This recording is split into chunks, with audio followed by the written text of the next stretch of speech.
Assalamualaikum warahmatullahi wabarakatuh. Bismillahirrahmanirrahim. Innal hamdalillah nahmaduhu wa nasta'inuhu wa nastaghfiruh wa na'udzu billahi min shururi anfusina wa min sayyiati a'malina.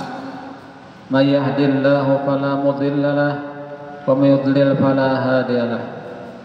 أشهد أن لا إله إلا الله وحده لا شريك له وأشهد أن محمدا عبده ورسوله لا نبي بعده اللهم صل وسلم وبارك على سيدنا محمد وعلى آله وأصحابه أجمعين سبحانك لا علم لنا إلا ما علمتنا إنك أنت العليم الحكيم وتب علينا إنك أنت التواب الرحيم ولا حول ولا قوة إلا بالله العلي العظيم رب اشرح لي صدري ويسر لي أمري واحلل عقدة من لساني يفقهوا قولي أما بعد.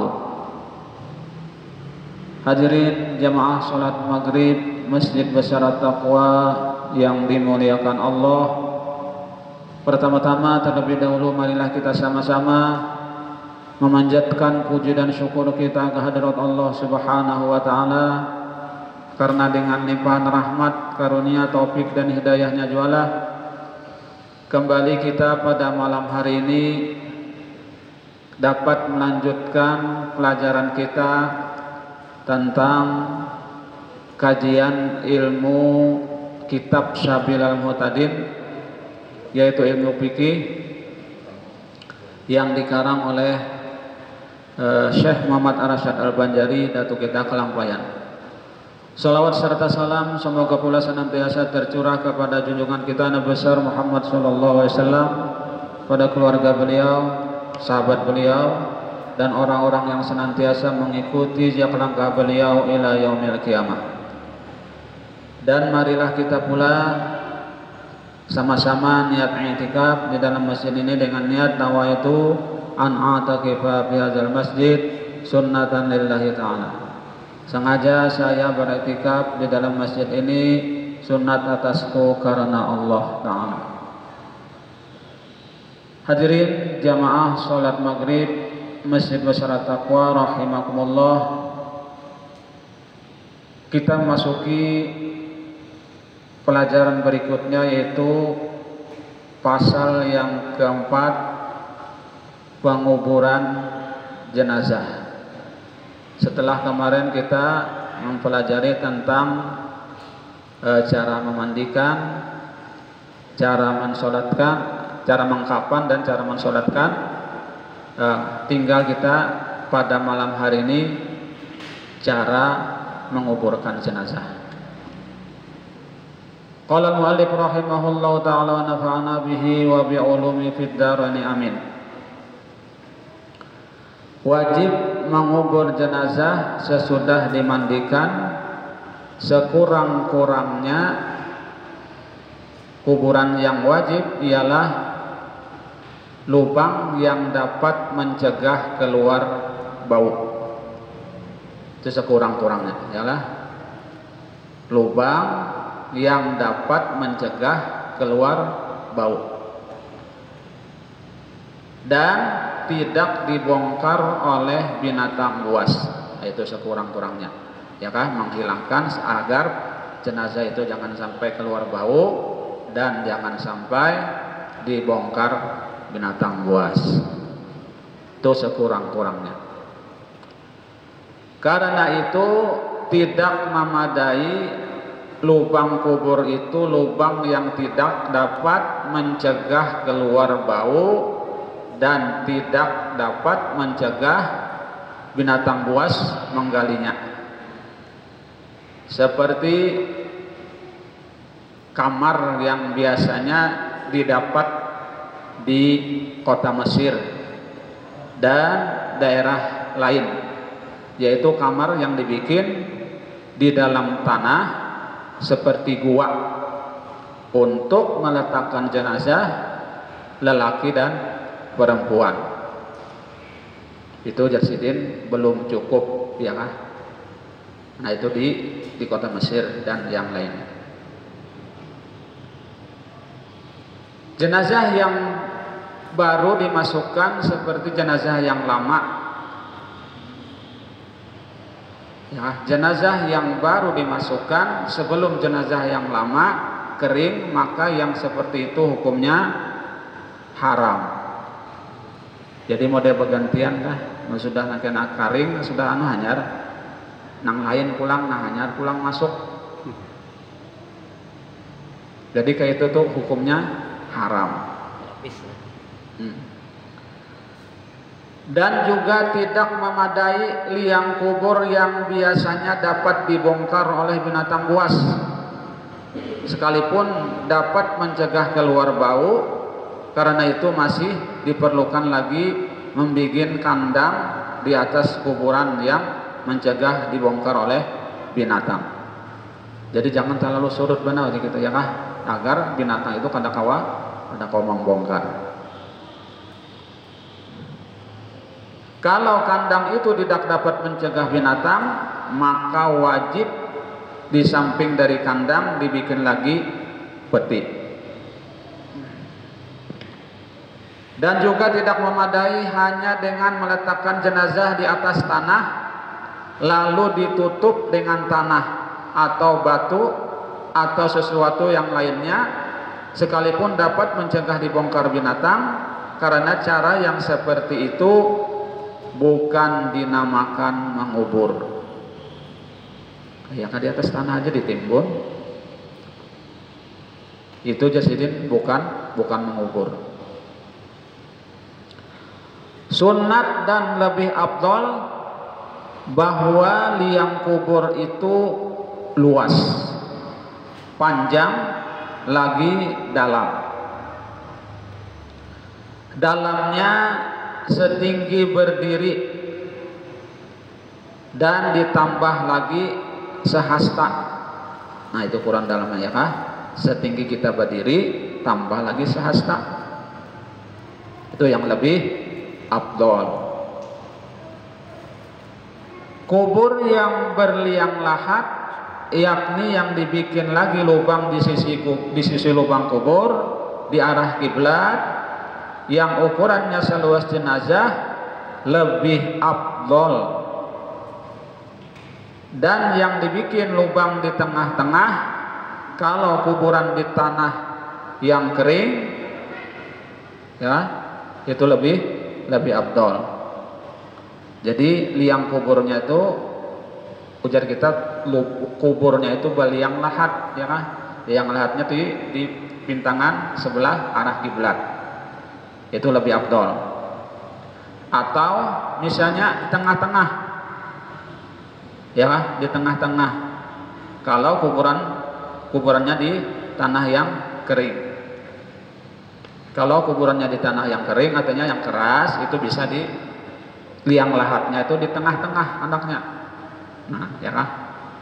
Atau yang tadi yang lebih afdal di di arah kiblat, nah ya kan, liang lahatnya. Dan kalau tanah kuburan itu lemah, maka liang lahat dibikin di tengah-tengah. Itulah yang lebih baik, karena ditakutkan tanah kuburan itu akan longsor. Jadi bila tanahnya itu keras, kering, yang lebih afdal itu liang lahat di pintangan arah ke kiblat, ya kan?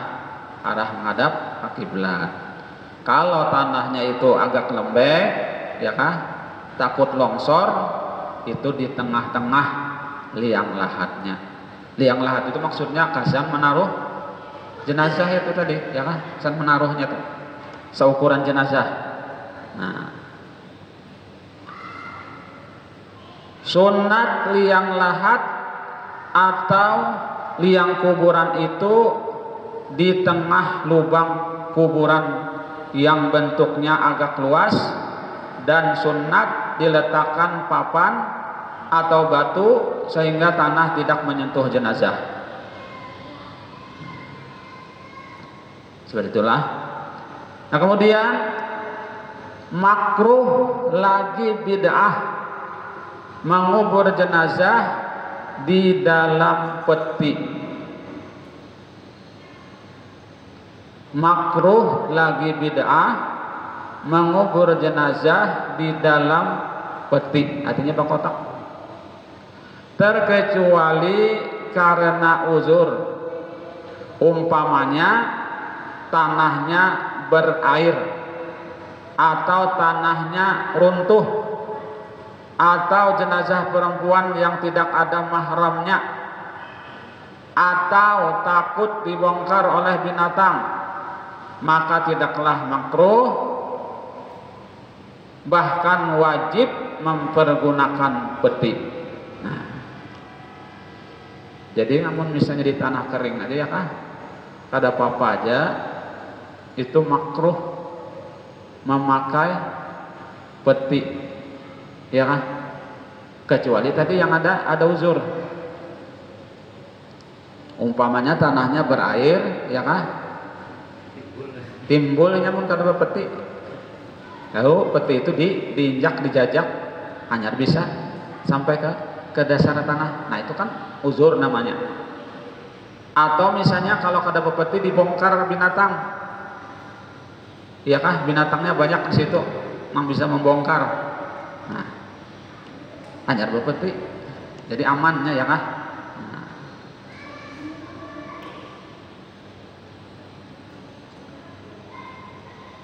Supaya aman dari dibongkar binatang.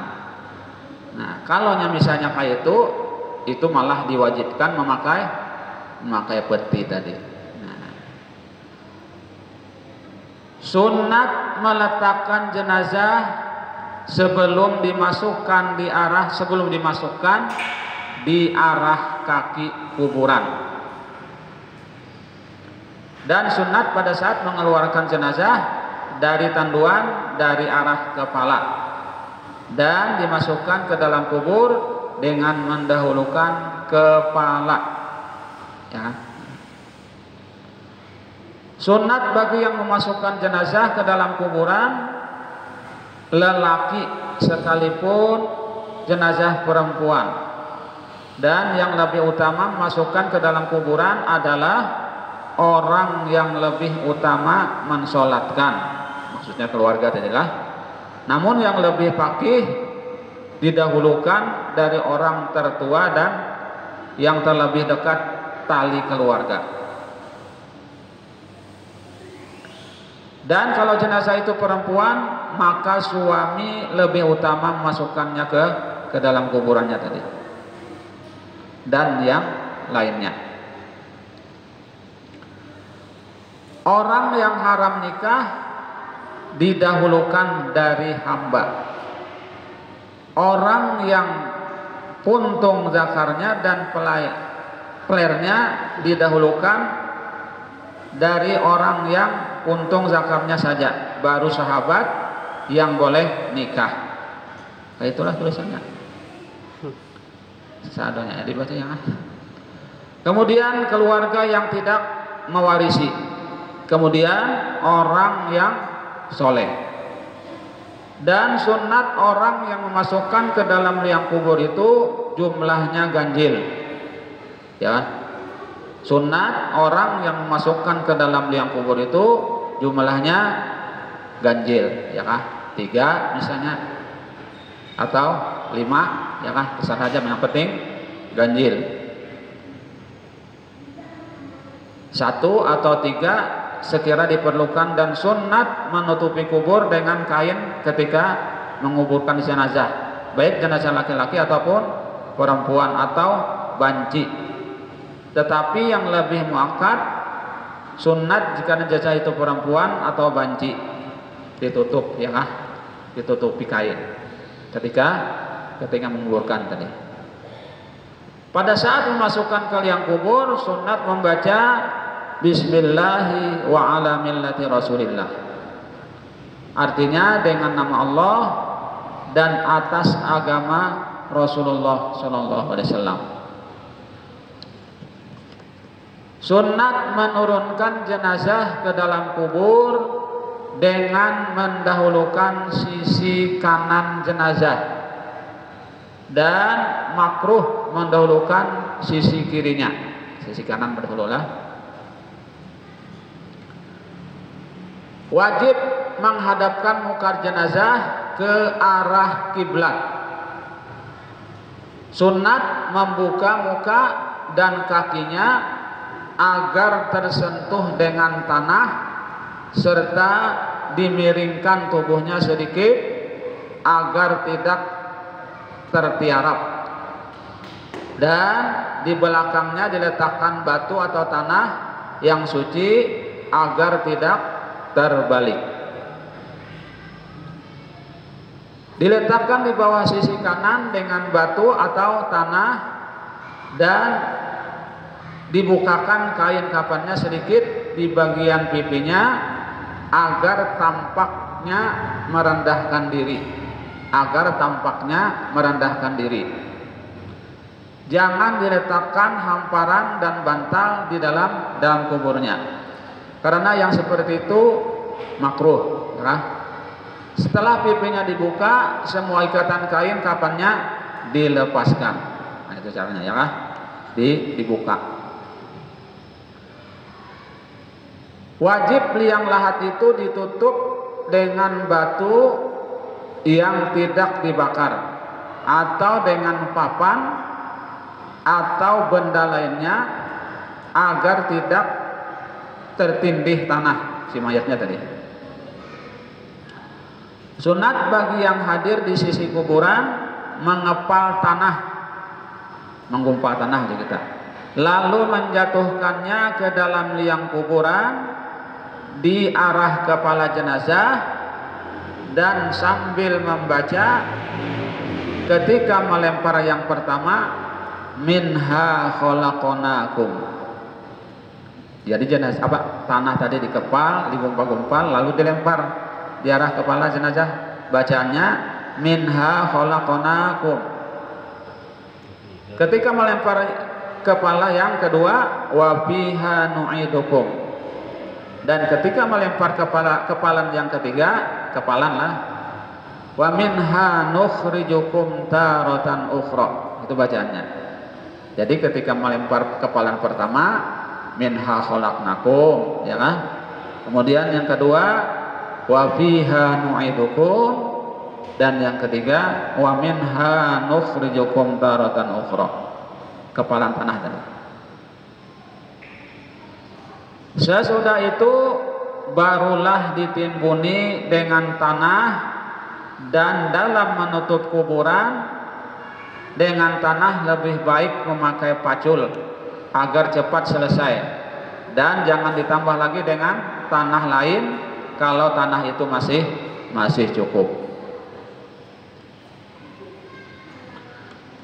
Sunat meninggikan kuburan kira-kira sejengkal, ya, sejengkal, agar dapat dikenal oleh para penziarah dan agar tidak disia-siakan, melainkan kalau mengubur di negeri yang tidak ada umat Islam atau di negeri ahli bid'ah atau di tempat yang sering terjadi pencurian kain kafan atau di negeri musuh. Tidak disunatkan meninggikan kuburan, tetapi harus diratakan dengan tanah. Kenapa? Agar tidak dikenali orang kuburan, ya kan? Karena kalau orang tahu di situ kuburan, bisa dibongkar orang.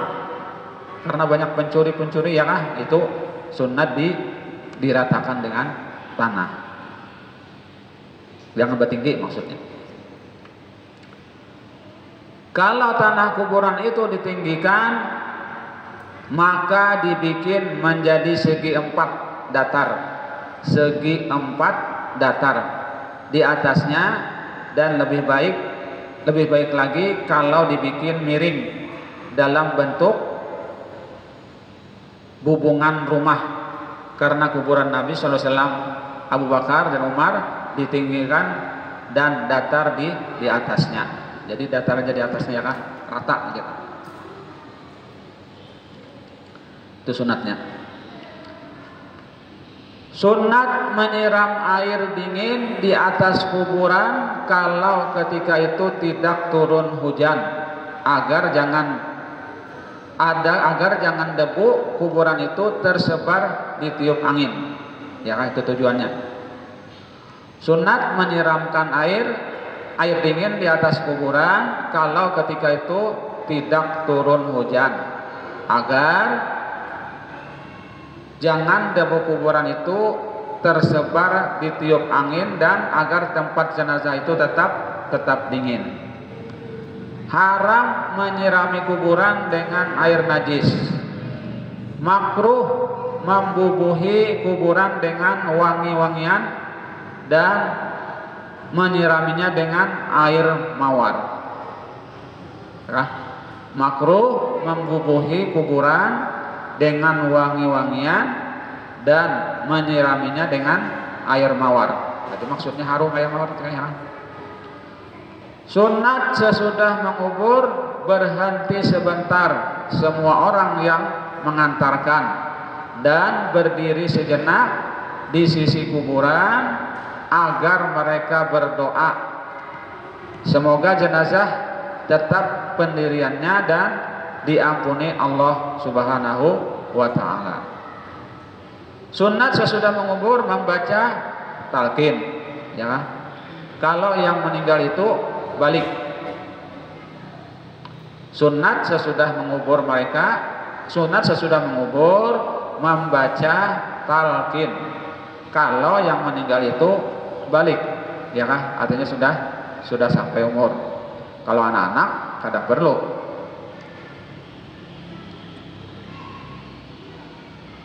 Balik berakal atau juga gila sesudah mencapai usia balik sekalipun jenazah orang yang mati syahid. Jadi sunat ditalqinkan. Dan kalau jenazah itu adalah jenazah anak-anak atau orang yang gila sebelum mencapai usia balik, tidaklah sunat ditalqinkan. Anak-anak, ya kan? Atau orangnya orang gila, artinya sebelum balik sudah gila. Nah, tapi kalau sesudah balik gila, itu tetap wajib ditalqinkan. Artinya gilanya itu sudah balik, ya, itu tetap wajib sunat ditalqinkan, bukan wajib. Sunat menghamburkan batu kerikil di atas kubur. Sunat menghambur biji selasih dan ranting pohon kurma yang daunnya masih hijau, karena semua itu mengucapkan tasbih yang dapat meringankan siksa karena berkat tasbihnya.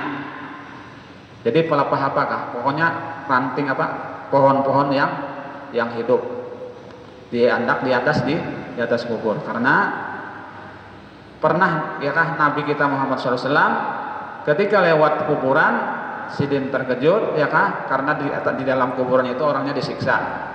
Nah kemudian beliau mengambil pelepah kurma yang hidup lalu ditaruh di atas kuburan yang orang disiksa tadi, ya kan, karena yang hidup itu ya kan pohon apakah ya kan, itu bertasbih kepada Allah Subhanahu wa ta'ala.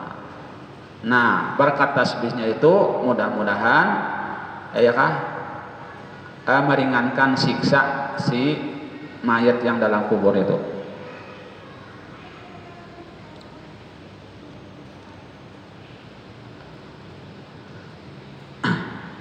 Kemudian dan sunat meletakkan batu besar yang dijadikan nisan atau meletakkan kayu di arah kepala, dan sunat pula meletakkan batu nisan di arah kaki. Jadi di kepala satu arah nisan, di kaki juga ditaruh baik batu maupun kayu lin, ya. Makruh mengubur dua jenazah dalam satu liang lahat tanpa di dinding antara keduanya. Makruh mengubur dua jenazah dalam satu liang lahat tanpa di dinding antara keduanya. Kalau keduanya sama lelaki atau sama wanita, atau seorang laki-laki atau seorang wanita, tetapi kalau lelaki itu suami dari jenazah perempuan, atau yang satu tuan dan yang satu lagi hambanya, atau yang satu adalah mahram bagi yang satunya, maka tidaklah makruh. Maksudnya ini ya kah, bergabung dua bahan itu atau tidak ada hubungan saudara ya kah? Kalau ada hubungan saudara atau misalkan laki istri itu kada apa-apa. Kalau jenazah lelaki dan perempuan tadi bukan mahramnya, maka haram menguburkannya dalam satu liang kubur. Ya kah, orang lain kada ada sangkut pautnya, kada ada hubungan keluarga ya kah? Nah, dikuburkan satu kubur, itu hukumnya haram.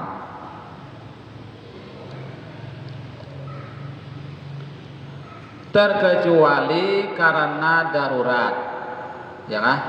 Terkecuali karena darurat, umpamanya karena terlalu banyak yang mati atau karena banjir sehingga tidak ada lagi tempat untuk mengubur, terkecuali satu liang kubur saja yang ada, atau tidak diperoleh kain melainkan satu kapan saja, maka tidaklah makruh dan tidak haram mengubur dua orang atau lebih dalam satu liang kubur.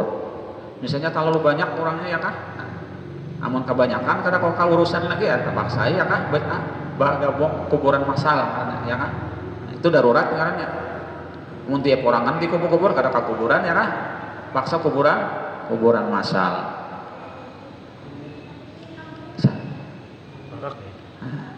Kira-kira sampai di sini dulu yang dapat ulang sampaikan.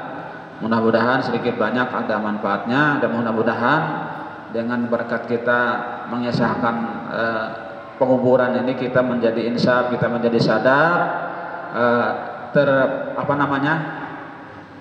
tergugah hati kita untuk selalu beribadah, selalu mencari bekal kita untuk menghadap Allah Subhanahu wa taala. Jangan lengah, karena setiap orang, setiap kita itu akan menghadapi yang namanya kematian.